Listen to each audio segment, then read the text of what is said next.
we had a strongly worded letter sent to, I don't know, the president and or the Justice Department from a bipartisan group of Congress people. What this represents as Chip Gibbons at the Dissenter, that is Kevin Gostola's outlet newsletter. Subscribe to that. I'm a paid subscriber. He's actually offering the entire month of December for free. He sent an email out to his paid subs that he's offering everything, unlock all his new content for free all month. So please, by all means, go to the dissenter.org and subscribe. Chip Gibbons, bipartisan group of Congress members to Biden who says don't extradite Julian Assange. Hey, how about that? And it was led by Jim McGovern, Massachusetts, and Thomas Massie from Kentucky, who they all suck, but he's turning out to be more principled than just about all of them when it comes to several things, including the recent vote about anti-Semitism versus anti-Zionism. And he was one of the lone people to stand up and courageously and correctly state that anti-Zionism is not anti-Semitism, and he could not vote for the measure, though there were a lot of good things that he agreed with that were in the measure. That was really the whole point of it. What Chip was saying is that 16 members of the Congress sent a letter. All right, you had Jim McGovern and Thomas Massie, like they said. It marks the second time this year that members of Congress have signed a joint letter to the Biden administration urging them to end the prosecution. Right. Urging. You know, whenever you say urging, it's toothless. Like, we're urging you. Okay. Yeah, thanks. It's meaningless. It's just not urgent. On press freedom grounds, and as the first bipartisan and bicameral letter, it represents the largest congressional effort, and it's like a little bit building here and there. Who also signed off on it? I'm not terribly thrilled with a couple of these names, but you're going to need a lot of them. Paul Gosar is the one I don't like at all. Paul Gosar is a straight-up Nazi and has admitted so, and his entire family literally wrote a letter to the people of Arizona saying, don't vote for this guy because he's a Nazi. And we're not even like sugarcoating it. Like literally like likes to get dressed up in the Nazi stuff. Marjorie Taylor Greene, Marjorie Taylor Greene, whatever, you know, she's the Republican AOC who also, by the way, signed off on this. You have Jamal Bowman and Rashida Tlaib and Chewy Garcia and Rand Paul. So a lot of the people who usually kind of, Chewy Garcia. Sounds like a Ben and Jerry's flavor. He used to be the Chicago alderman or a Chicago mayor. Kit. Sure. Shout out to Kit at Hardlands. He was excited when Chewy went into Congress, and man, Chewy has just bent the knee left, right, sideways, and straight down over and over. Alderman, according to Dr. Nick Riviera. Thank you, Dr. Nick. Yes, Chewy was an alderman. So, and now he is a congressman who, I don't remember whose seat he had. I think it might have been, what's her name? Marie Newman, possibly. He took over for Newman. Greg Kasser, he's also a quote-unquote progressive. Matt Rosendale, I'm not familiar with. I'm surprised that I don't see Matt Gaetz on here. I would think that he would be all about this, but that kind of surprised me that I didn't see. Right? Yeah. Free Assange. Yeah. Why don't we get Mike Judge to do that? Oh my God. We've got to get him to do a whole thing about that. The letter signatories were largely drawn from the Congressional Progressive Caucus and the Libertarian or MAGA wing of the Republican Party. Okay. Well, of course, because anyone in the corporate side and in the intel side, he exposed all of their secrets and let out their dirty laundry and made them all look like schmucks over and over again. Mm-hmm. And yeah, and they're all still subservient to either the Clintons or the Bushes, you know, and the people who were within the Bush administration. Although such a coalition may defy, yes, and Henry Kissinger, of course, who could forget Henry Kissinger, who is pleading the fifth, but yeah, sorry, man, you're guilty. Don't be rude. Yeah. Although such a coalition may defy conventional political wisdom, similar coalitions between congressional progressive and libertarians have emerged in recent memory around efforts to rein in surveillance state or reassert Congress's war powers. I would not call, well, Gosser's a MAGA. I guess that's what, what's his name is, the guy from Rosendale from Montana, Marjorie Taylor Greene. Well, yes, they are the people who have been pushed at, who are most suspicious of what they call the deep state, or, of the intel community and the influence of the intel community. As we keep having proven out week after week after week, the censorship industrial complex. You're right. They're against it unless it works for them, and then they're fine. Right now we've got the CTI League files, which, by the way, I was going to do a thing about that. I'll probably cover that next week. Whitney Webb did a whole thing about how that's nice, Mikey, that you caught on to this part, but it's actually much bigger than that. And we wrote about this 3 years ago, but I'm glad that you're bringing it to light, and here's more info. So Whitney was trying to be nice, but of course Whitney is amazing, and she's she knows how to dunk on people without even trying. So on April 11th, which was on the anniversary of Assange's arrest and expulsion from the Ecuadorian embassy, seven Democrats sent a letter to Attorney General Merrick Garland. And Misty was in Washington, D.C., standing in front of Merrick Garland's office that day, speaking. Letter was initiated by Reade, who had tweeted 4 years ago today, Julian was arrested for publishing the truth. So they recognize it. I don't think they're being loud enough. I think that it gets old after a while, but at least expose. Let's talk about what they did, and why he's there. And it's not just that he published the truth. It's about whom and why. And it's a little bit more than just that he published the truth, because a lot of people publish the truth and they don't end up in Belmarsh in a hole. All 7 of the signatories were from an informal grouping within the left wing, quote unquote, of the CPC, often referred to as the Squad. Oh, goodness gracious. Okay, well, I guess they're as left as it gets right now, and it probably isn't going to get any further left, because they're going to spend $100 million to make sure they don't go any further left and further push back to the right. I'm guessing. That's already started to happen. There's always the macro, and then there's the micro. Oh, her bank account's a macro. Her fundraising bank account. Additionally, following an October oversight hearing with Merrick Garland that was held up by the House Judiciary Committee, Bush sent a follow-up letter, Corey. In addition to asking questions around mass incarceration, the death penalty, and the treatment of Stop Cop City protesters, he even raised the matter of his extradition. He's currently detained in Belmarsh's high-security prison, of course, in London, as the U.S. seeks to extradite him for a trial on Espionage Act charges, which is crazy in itself. Each of the charges against him stem from his role as WikiLeaks editor-in-chief. He's a publisher. Yeah, I love how every Assange article has to explain the entire story every time.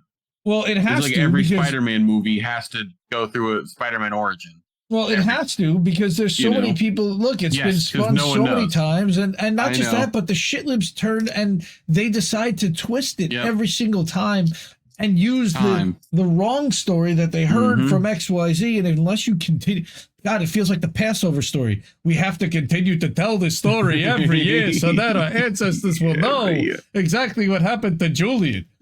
Yes. Julian. So in 2010 and 2011, the media organization published classified information about the U.S. government's wars in Iraq and Afghanistan, military prison at Gitmo, and the backroom dealings of the State Department.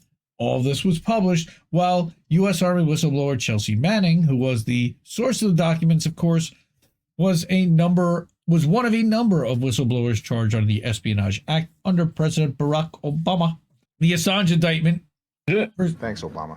Yeah, thanks. Pursued under, of course, President Donald Trump. It's kind of funny that Trump supporters now want to see Assange freed when Trump was the one that actually went after Assange, but that I digress.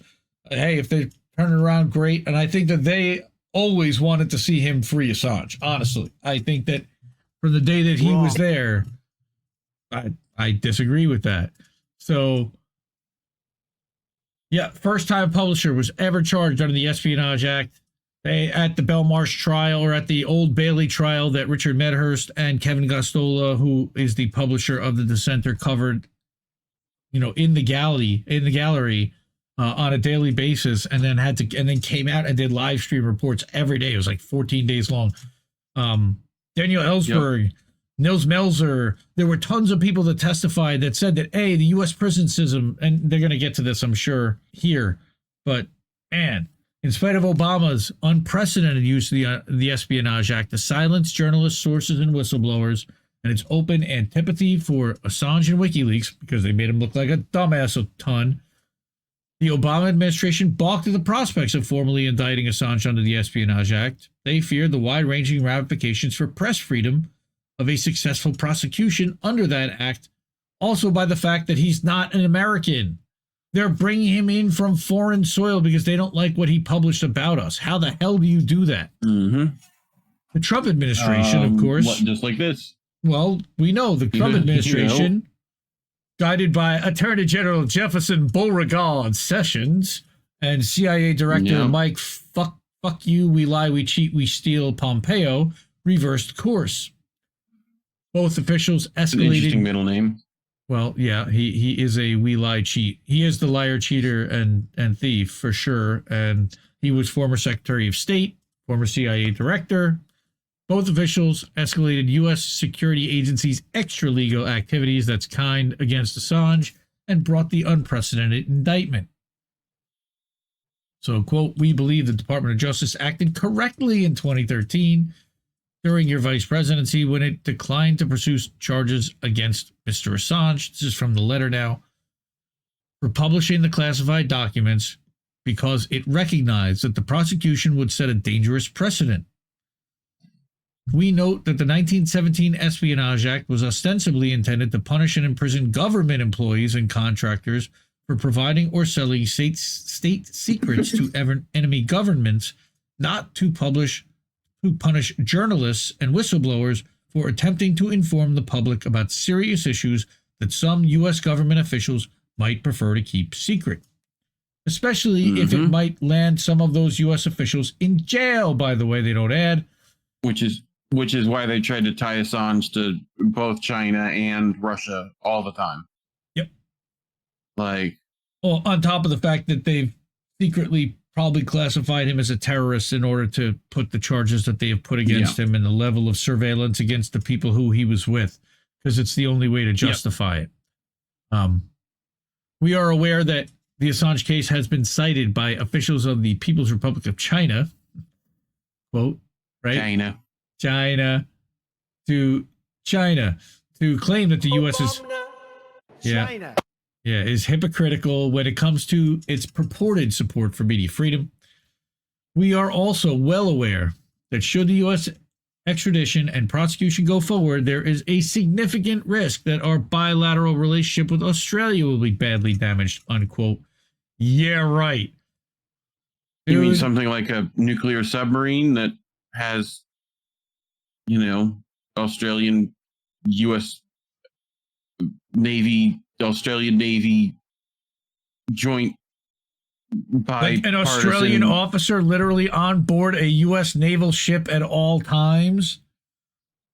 Yeah. With the Star-Spangled Kangaroo on the side of the fucking ship? Yeah, we covered that 2 months ago. We gave them a nuclear sub. That's how that works. Yep. And then the USS Canberra. Fucking Canberra. Yeah, we covered that on How Do We Miss That? You can go back and look up that clip. So while the Biden administration has made press freedom a key rhetorical commitment and sought to distance itself from Trump's attacks on democracy, oh goodness gracious, yes, but they both attacked the democracy. Officials have barreled along with the prosecution.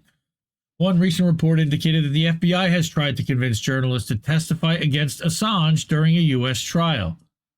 And is that the Craig Murray thing? I think that was. Yeah. They've used the Rage Against the War song on loop to try to do that. Right. progressives and, again, libertarians in Congress, and just non-corporate Republicans. Like the two of them? Right, like the three of them that did this. Right, well, no, it was right. Gosar, it was that guy from Montana, and it was Rand Paul. And Rand Paul. And Massey, who is an independent, not a libertarian, but he's an independent. So they keep, Chip keeps using Chip also works with Jacobin. So, take for that what you will. But Chip is an excellent Assange reporter, and I give him a lot of credit for being on the story. And I credit a lot of people that are on the Assange story when they stay on it. And Kevin wouldn't give him a column. The New York Times, the Schmartian, Lemire, Der Spetzel, El Pays, even they're all on it. Yep. So exactly right. They've all criticized it. Civil liberties, human rights, press freedom orgs, the ACLU, Amnesty, CPJ. Everyone has called for, in Freedom of the Press Foundation, Reporters Without Borders, repeatedly called for charges. Everybody wants the charges to be dropped, except for the people who it implicates are the ones who are running the government still. And there's enough of them doing that. Prime Minister Anthony Albanese and officials in his government have repeatedly raised the issue, including during a recent visit to D.C. Enough is enough, I believe, is what he said to. Yeah, but wouldn't meet with fucking Stella. Nope. When she showed up there. Nope. Pass that off to David Shoebridge. So shout out to David Shoebridge, and I hope he eventually becomes prime minister and does not choose to bend the knee. Again, so far the Biden admin has been unmoved by members of Congress, but with increasing opposition from key international allies, mainstream newspapers, press freedom groups, as well as parts of the progressive coalition, that he must depend on for re-election. It's unclear if Biden can continue to carry on with business as usual without facing some kind of consequence. And if he thinks that dropping the charges and first of all, he would have to issue a pardon, which isn't even the right move. We need Merrick Garland to drop the charges, really. Otherwise, they're going to run around and say that he was guilty. Yeah, precedent. Right. Well, it's also the precedent that sets, is awful. Right. So we want to see the charges dropped, and it's really lobbying the Justice Department more so than anything. Now,